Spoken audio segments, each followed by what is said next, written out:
নমস্কার, আশা করি সবাই ভালো আছেন। আমাদের চ্যানেলটি যারা দেখছেন, পছন্দ করছেন এবং সাবস্ক্রাইব করছেন তাদের অসংখ্য ধন্যবাদ। আপনাদের সাপোর্ট আমাদের অনেক দূরে এগিয়ে নিয়ে যাবে। আজকে আমরা একটা ছবি নিয়ে কথা বলবো। ছবিটা রিলিজ করেছিল 1964 সালে। পরিচালক ছিলেন Salil Dutta. Hello, doctor Surajit Sen speaking. হ্যাঁ বলুন, কি বলছেন? আপনি পাচ্ছেন না?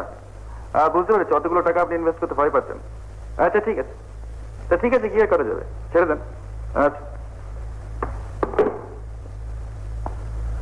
সলিল দত্তের পরিচালনায় আরো দুটি ছবি নিয়ে আমরা এপিসোড করেছি। একটির নাম স্ত্রী, অন্যটি সেই চোখ। আপনি বুঝতেই পারছেন, ডিফারেন্ট কনসেপ্ট, ডিফারেন্ট গল্প নিয়ে ভদ্রলোক কাজ করেছেন।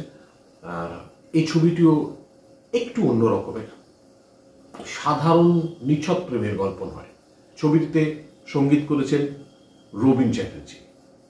মুখ্য ভূমিকায় উত্তম কুমার এবং সাবিত্রী। কি স্যার, আপনি? কাজ ছিল, বরুণা চিঠি পেয়েছে আগে? হ্যাঁ, পরশুদিন একটা পেয়েছি। আপনি পাননি? পেয়েছি, পাস করেছি। হ্যাঁ, আর লিখেছে যে কন্টিনেন্ট ঘুরে আসতে আরো মাসখানেক সময় লাগবে। তা তো লাগবে। তুমি কি করছো? কি আর করবো বলো? ডোন্ট ওয়েস্ট ইয়োরসেলফ মাই জানার, নিজের ট্যালেন্টকে নষ্ট করো না। ছবিটির কনসেপ্ট আপনাদের ছোট করে বলে রাখি। রাঙামাটি অঞ্চল, মানে ঝাড়খণ্ড বিহারের অঞ্চলে একজন মাইকার ব্যবসায়ী, যার মেয়ে মানসিকভাবে একটু অসুস্থ হয়ে পড়েছে। অর্থাৎ আগে কিন্তু সে অসুস্থ ছিল না, তিনি ডান্সার। তিনি এক নাচের প্রোগ্রামে পড়ে যান এবং তারপর থেকেই তিনি হাঁটতে পারছেন না এবং মানসিকভাবে একটু অন্যরকম হয়ে ওঠেন। 4 বছর ধরে ক্রমাগত ওই জন্য কিরকম ভায়োলেন্ট হয়ে উঠছে, সব ব্যাপারে চট করে ইরিটেটেড হয়ে যায়। আবার মাঝে মাঝে চুপচাপ উদাস হয়ে বসে থাকে। আর কি জানেন, ওর মনে একটা ধারণা জন্মেছে যে ও হয়তো আর বাঁচবে না। বিভিন্ন মানুষের কাছে যাওয়া, বিভিন্ন ডাক্তারকে দেখানো, সমস্ত কিছুর পরেও মেয়েটি সুস্থ হয়ে ওঠে না। এক বড় ডক্টর, যিনি অবশ্যই এই মাইকা ব্যবসায়ীর বন্ধু, উৎপল দত্ত, তার কাছে আসেন এবং উৎপল দত্ত তখন তাকে সাজেস্ট করেন, মানসিক রোগীদের ডক্টরের কথা বলেন, মানে সাইকিয়াট্রিস্টের কথা বলেন, যিনি একটু অন্যভাবে কাজ করেন, ওষুধ ছাড়া মানসিক এবং শারীরিক অবস্থানের উপর কাজ করেন, একটু অন্যভাবে ভাবেন। তো সেই জন্যেই অনেক ক্ষেত্রে অনেক জায়গা থেকে বিতাড়িত এবং বঞ্চিত। দুধটা খেয়ে নাও দিদিমণি। কেন দাঁড়িয়ে আছিস? খাবো না বলছি না, তবু শুনবি না? দেখি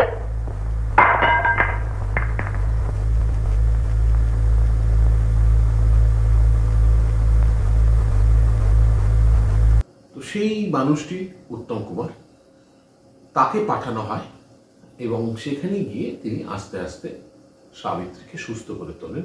কিন্তু সমস্যা হয়ে দাঁড়ায়, এই উৎপল দত্তের মেয়ের সঙ্গে উত্তম কুমারের একটা সম্পর্ক ছিল, যে সম্পর্কে বাধা হয়ে দাঁড়ায় সাবিত্রী। আমি সব ফেলে দেবো, নিয়ে যাবো না, আমি খাব।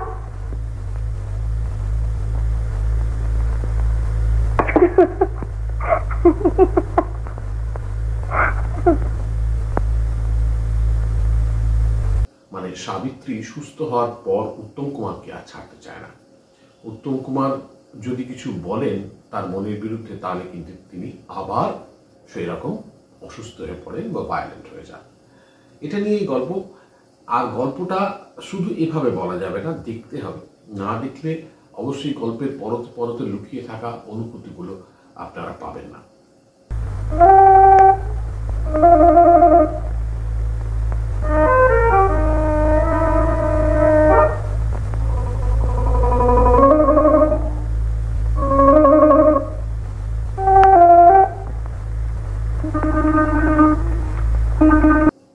এছাড়াও এখানে যারা অভিনয় করেছেন তারা হলেন ললিতা চ্যাটার্জি, রবি ঘোষ, উৎপল দত্ত, গীতা দে, হারাধন বন্দ্যোপাধ্যায়, রবীন মজুমদার এবং সুবীর সেন।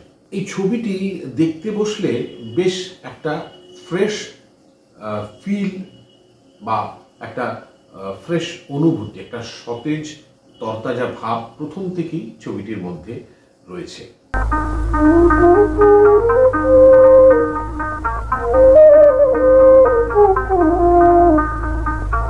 তার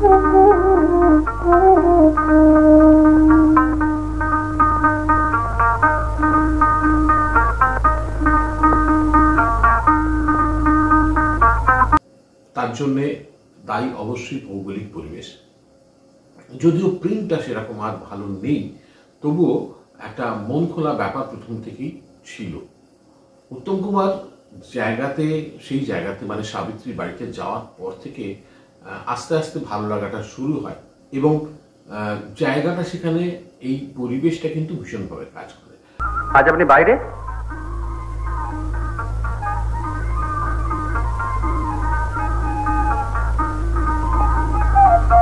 কি কথা বলছেন না যে? বাহ, রংটা তো বেশ সুন্দর। জানেন, এরকম রং অনেক খুঁজেছিলাম, কিন্তু তো আগেকার পরিচালকরা ছবিটা শুধু গল্প নিয়েই ভাবতেন না, মানুষের অনুভূতি এবং তার ছোট ছোট বিষয়গুলো, প্রোস অ্যান্ড কনসগুলো কিন্তু প্রত্যেকটা ক্ষেত্রে দেখতেন। আজকে অনেক ক্ষেত্রেই আমরা দেখতে পাই যে খুব মারপিটের ছবি না হলে বোধহয় হিরোরা খুব শান্তি পান না। শুধু ফ্যামিলি ড্রামা করে, অনেকে বলছেন শুধু ফ্যামিলি ড্রামা করে ইন্ডাস্ট্রি চলবে না, কেউ কেউ বলছে শুধু হাসির কাজ করে ইন্ডাস্ট্রি চলবে না। মজাটা হচ্ছে মানুষ যখন টাকার পেছনে ছুটছে তখন কিছু করেই কিছু চলবে না, যদি না সেখানে আর্ট ফর্ম তৈরি হয়। মানুষ যদি মানুষের ভালো লাগার কথা বলে, তাহলে দিনের পর দিন মানুষ দেখবে এবং দেখেছে। আমরা দেখেছি গত 50-60 বছর ধরে বা 70 বছর ধরে উত্তম কুমার হয়তো একটা ঘুষিও কাউকে মারেননি, তবুও আমাদের ইন্ডাস্ট্রিতে যে ধরনের বিভিন্ন ছবি হয়েছে, বিভিন্ন মানসিকতার ছবি হয়েছে, এত বিবিধ ছবি হয়তো ভারতবর্ষের অন্য কোনো প্রদেশে হয়নি। Good morning doctor Sen. Good morning mister Chatterjee. শুনুন, আমাকে আজ একবার পাটনায় যেতে হবে। কেন? শান্তনুর খোঁজে। আপনি একটা মিথ্যের পিছনে ছুটছেন ডক্টর সেন। হতে পারে, তবু চেষ্টা করে দেখছি দোষ কি। বেশ, দেখুন। যাই হোক, সাবিত্রী ছবিটার একটা বড় ইউএসপি, তার কারণ সাবিত্রীকে আমরা প্রথম একটা সিরিয়াস রোলে পাচ্ছি। যখন সাবিত্রী সুস্থ হচ্ছে তখন তো বলাই বাহুল্য সাবিত্রীর ধারে কাছে কেউ নেই, কিন্তু সাবিত্রী যখন সিরিয়াস রোলে অভিনয় করেছে তখনও বলতে হবে সাবিত্রী বেশ কমান্ডেবল। তার কারণ একজন অসাধারণ অসামান্য অভিনেত্রী সাবিত্রী। যার মাপ নিচ্ছেন সে কি আমার মতো দেখতে? শান্তনুকে শান্তনু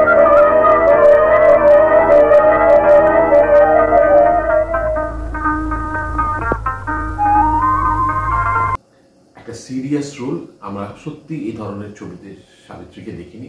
অত্যন্ত সুন্দর দেখতে লাগছে এই ছবিতে, এবং তিনি যে মানসিকভাবে অসুস্থ সেটা অসাধারণভাবে ফুটিয়ে তুলেছেন, এবং এটাও ফুটিয়ে তুলেছেন অ্যাট দ্য সেম টাইম যে উত্তম কুমারকে দেখার পরেই কিন্তু তার মানসিকতার পরিবর্তন হতে শুরু করে।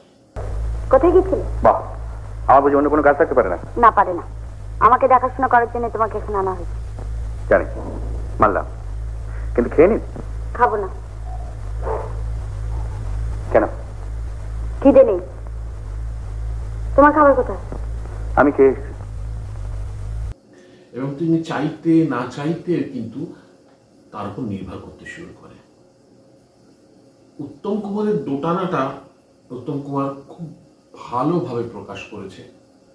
ললিতা চ্যাটার্জি অর্থাৎ উৎপল দত্তর মেয়ের সঙ্গে একটা রিলেশন থাকা সত্ত্বেও সাবিত্রী মানে তার পেশেন্টকে ছেড়ে, তার রোগীকে ছেড়ে কিন্তু তিনি বেরোতে পারেননি শেষ পর্যন্ত।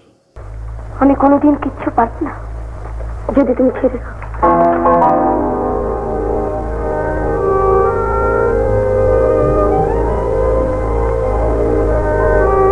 ফেলে দিচ্ছিলে কেন?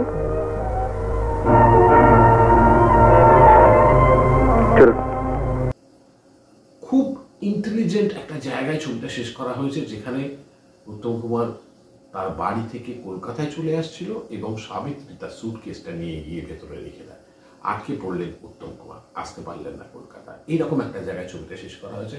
আর ইটস মাস্টার স্ট্রোক, মানে এত অসাধারণ শেষ যে একটা চরিত্র কাছে থেকে অন্য চরিত্রের কাছে চলে যাবেন, সেই চরিত্র তাকে মানসিকভাবে আটকে দিল, তার অনিচ্ছা সত্ত্বেও এটা ক্যামেরার সামনে ফুটিয়ে তোলাটা খুব একটা সাধারণ কথা নয়।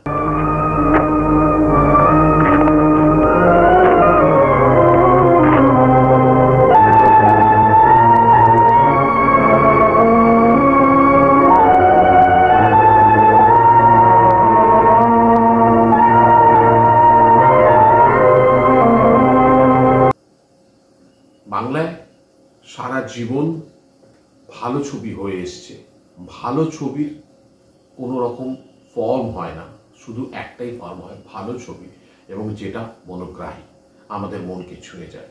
আমাদের এই নতুন প্রজন্মকেও ছুঁয়ে যায় আমাদের পুরনো ছবিগুলো, কিন্তু নতুন ছবিগুলো ছুঁতে পারে না। সেক্ষেত্রে বলতেই হবে concept maker, script writer or director তার জন্য দায়ী। কারণ এত পুরনো ছবিও যদি এত মডার্ন ডায়লগের মধ্যে দিয়ে যায় এবং আমাদের মতো মডার্ন সমাজকে ছুঁতে পারে, আজই এসেও 50 বছর আগের ছবি বা 40 বছর আগের ছবি, তাহলে তারা কেন পিছিয়ে পড়ছে? মিথ্যে কথা, মিথ্যে কথা। কেন মিথ্যে কথা? সে আসতে পারে না। কেন? আমি তাকে মেরে ফেলেছি। না না না না না না, এ আপনার ভুল ধারণা। শান্তনুকে আপনি মারবেন কি করে? তার সঙ্গে তো আপনার পরিচয়ই ছিল না। হ্যাঁ ছিল। কবে পরিচয় হয়েছিল? যাই হোক, ছবিটা দেখবেন, ভালো লাগবে, ভীষণ ভালো একটা তরতাজা ছবি, এবং একটা সাসপেন্সও রয়েছে। তার কারণ কেন এবং কিভাবেই বা সাবিত্রী অসুস্থ হয়ে পড়লো, তার কারণটাই বা কি, সেটা কিন্তু এখানে একটা সাসপেন্স তৈরি করেছে। একটা নিডল সাধারণ একটা রোগী এবং ডাক্তারের গল্পের মধ্যে একটা সাসপেন্স, তার সঙ্গে একটা প্রেমের দোটানা ব্যাপার, সব মিলিয়ে ছবিটা কিন্তু বেশ মনোগ্রাহী হয়ে উঠেছে।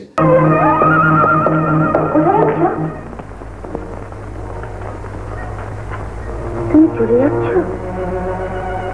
চলে যাচ্ছ তুমি? ডক্টর, আমাকে না নিয়ে তুমি কোথাও যেতে পারবে না। আপনারা দেখলে নিশ্চয়ই আনন্দ পাবেন। ইউটিউবে পেয়ে যাবেন ছবিটি, অবশ্যই দেখবেন এবং জানাবেন আপনাদের মতামত। আজকে এই পর্যন্তই, আবার আসবো আগামী পর্বে। ভালো থাকবেন, নমস্কার।